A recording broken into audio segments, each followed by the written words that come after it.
semuanya, balik lagi sama gue Vanessa di acara Ngobak Ngobrol bareng Pedagang.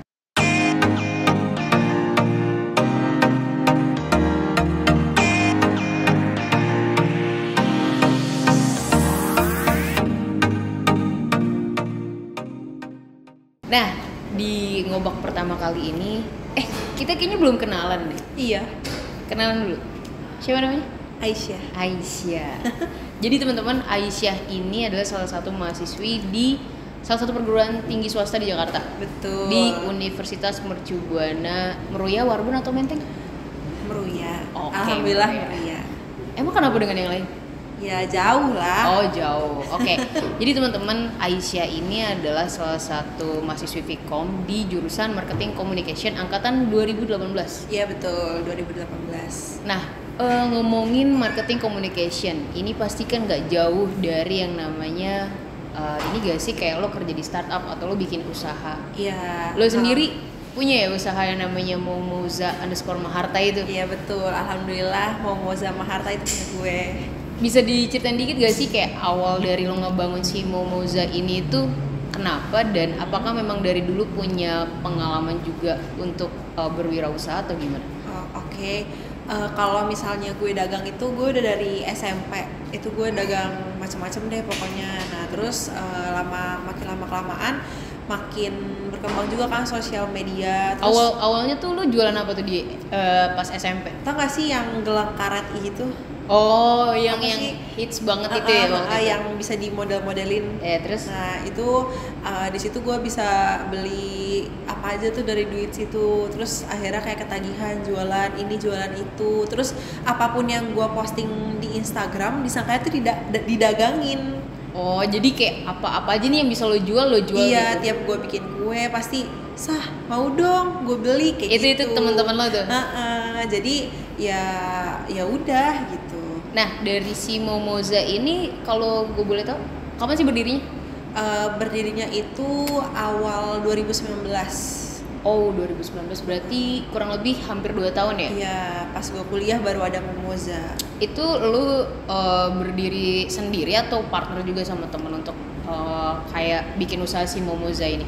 Kalau Momoza ini tadinya gue sendiri sama nyokap, pokoknya modal sendiri. Cuman biar lebih berkembang, akhirnya gue joinan nih sama sahabat gue di SMA kayak gitu. Jadi temen lu join ke usaha lu nih.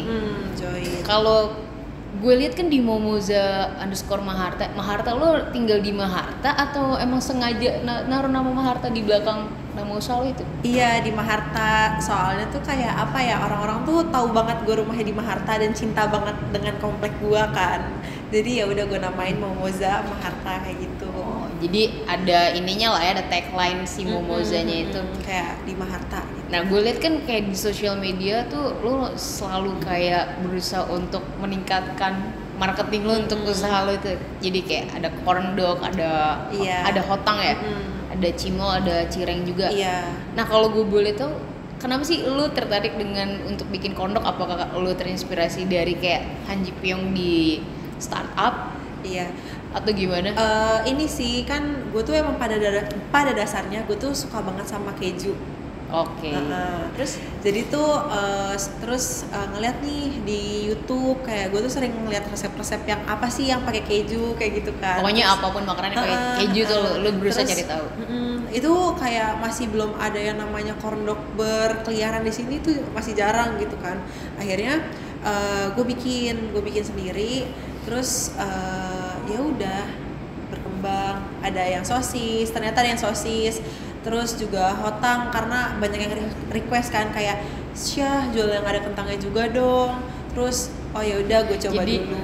bisa by request gitu ya? Iya. Pokoknya tapi sebenarnya tuh apapun jualan gue tuh tadinya tuh berdasarkan ketidaksengajaan gitu kadang. Oh, jadi dia ini jualan awalnya coba-coba ya? Iya kayak hotang dong, ya udah akhirnya gue buat diri gue sendiri kan. Terus gue posting kayak mau dong langsung beli gitu saat itu juga. Ya udah gue kasih lah biar meningkatkan insight untuk jualan lo. Iya kalau cireng juga gitu. Kalau di antara banyaknya jenis makanan yang lo jual nih di Momoza, mungkin gue pengen tanya best sellernya apa sih?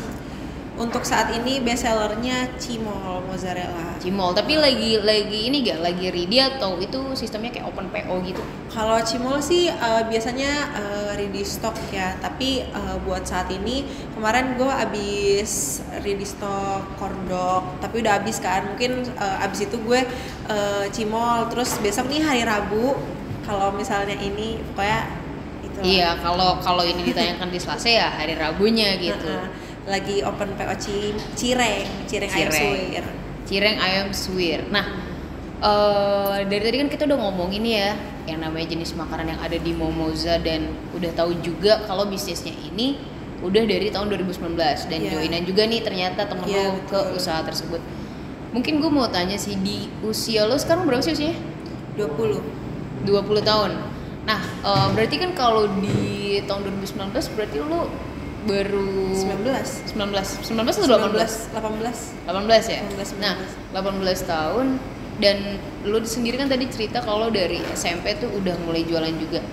Gimana sih cara lu ngebangun konsistensi untuk ngebangun usaha ini? Karena kan yang kita tahu banyak yang banyak pengusaha yang awalnya serius nih gitu, tapi ketika ngelihat ternyata kayak target pasarnya ini nggak memenuhi apa yang udah direncanakan, jadi kayak ya udahlah gitu, jadi kayak hilang gitu. Nah, lo sendiri mempertahankan flow lo untuk membangun usaha lo tersebut sampai meningkatkan, dan mungkin bisa lo bikin inovasi dari yang lain itu gimana sih caranya? Karena menurut gue konsistensi untuk komit dengan sesuatu itu susah karena gue juga sebenarnya pernah gagal. Gue tuh punya all shop juga sebelumnya, itu jual kosmetik, dan itu pas SMA. Terus kayak makin kesini makin susah kan, karena orang-orang pasti punya yang bagus tapi yang murah gitu.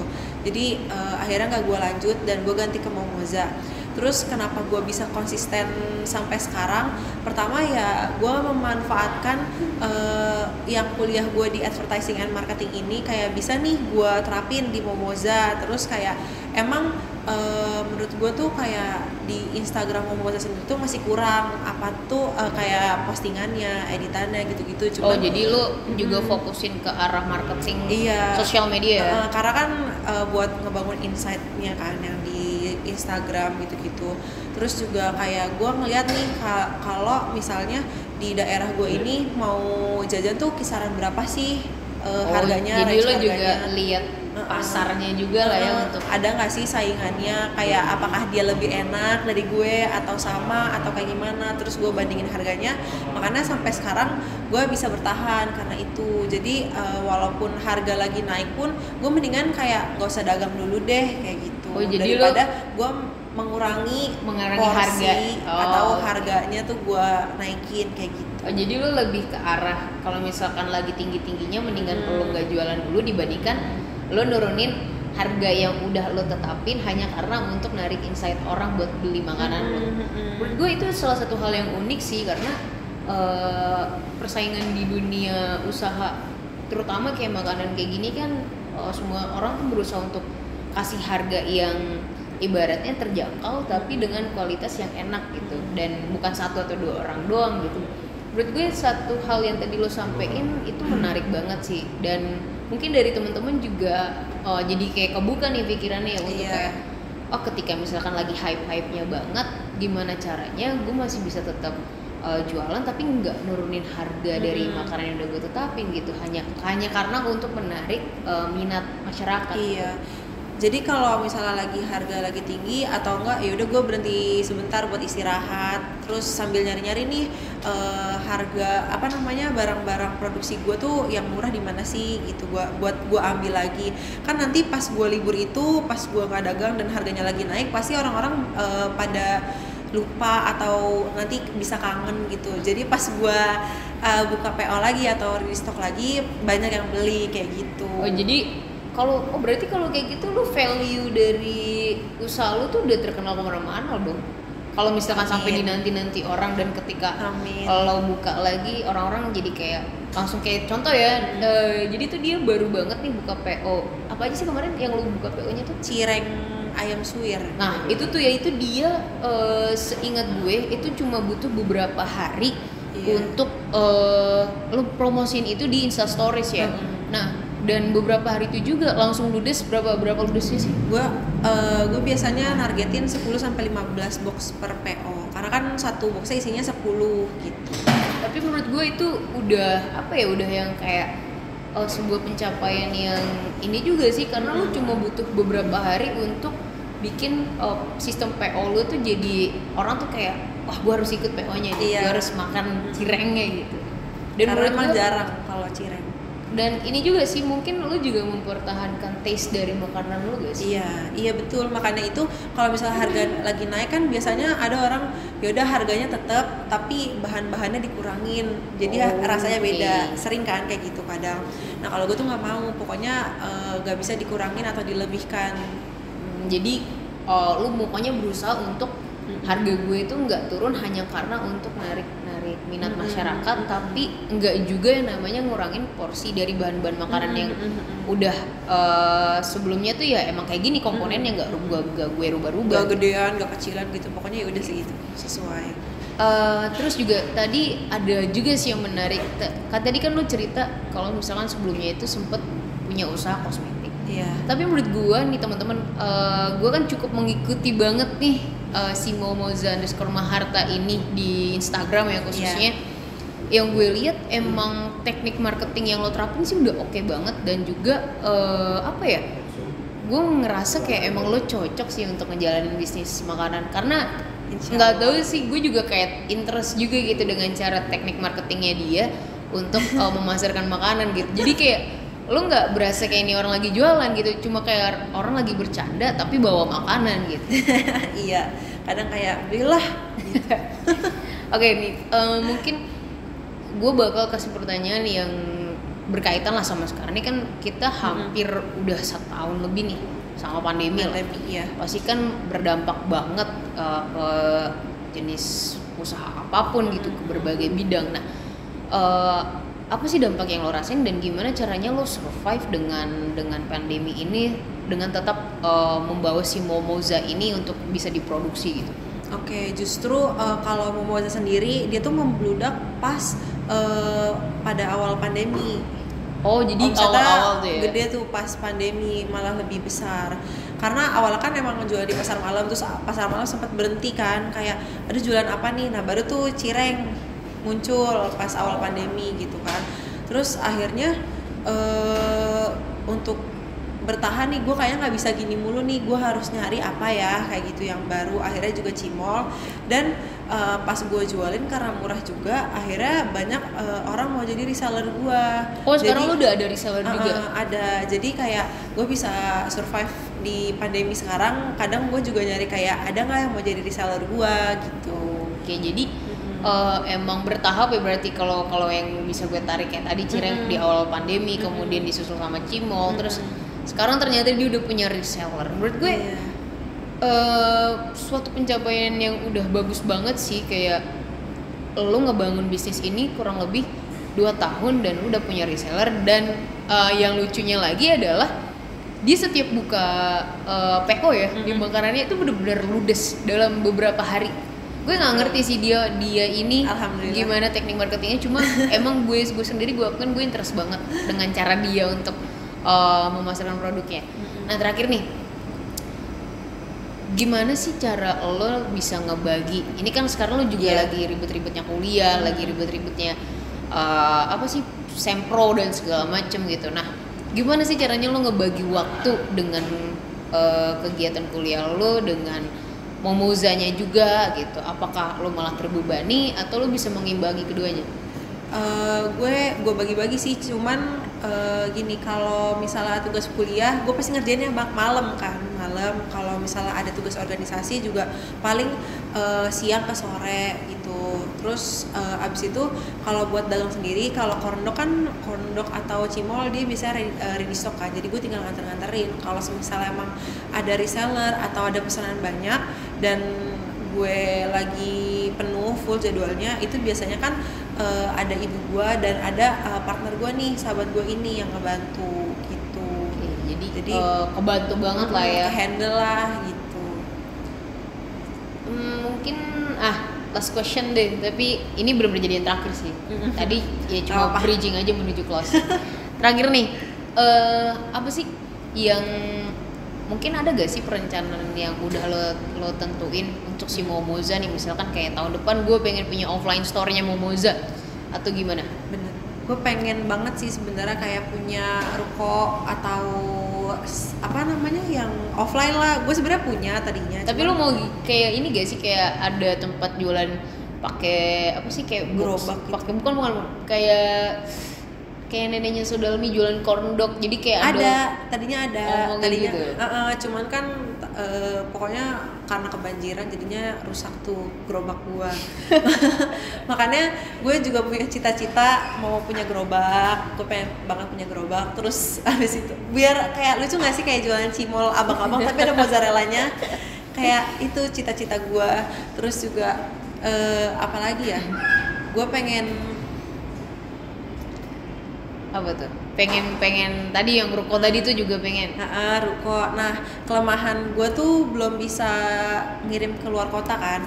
Oh, belum bisa. Sebenarnya gue udah ada alat pressnya, cuman kayak gue belum berani aja.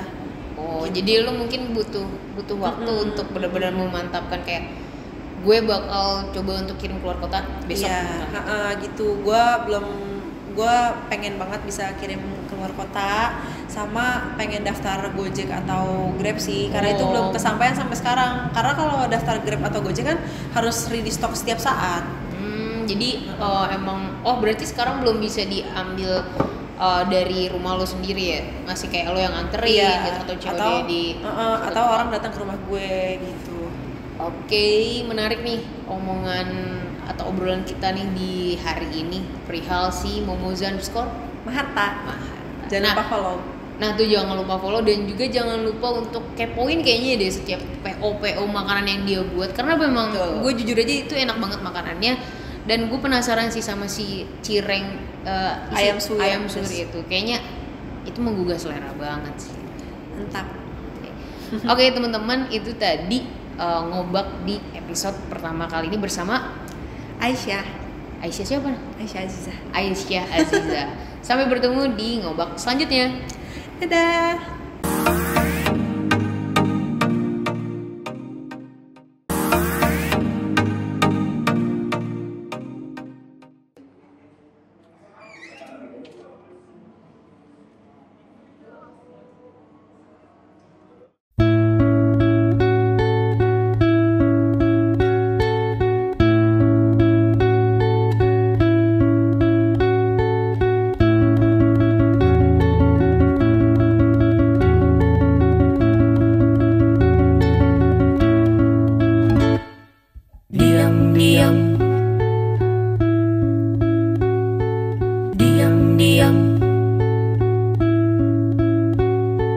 Diam-diam ada hujan yang bermukim di matamu. Diam-diam ada hujan yang bermakam di pundakmu. Diam-diam ada hujan yang bermakna di pelukanmu. Diam-diam ada hujan yang bermakna